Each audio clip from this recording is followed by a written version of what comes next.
You ask Tiger to solve. This deals with linear equations with one unknown.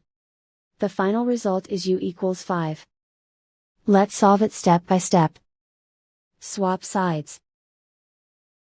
Group all constants on the right side of the equation.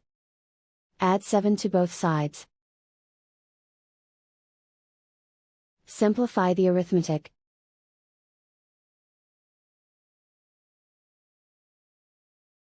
Isolate the u. Divide both sides by 2. Simplify the fraction. Find the greatest common factor of the numerator and denominator. Factor out and cancel the greatest common factor. And so the final result is u equals 5.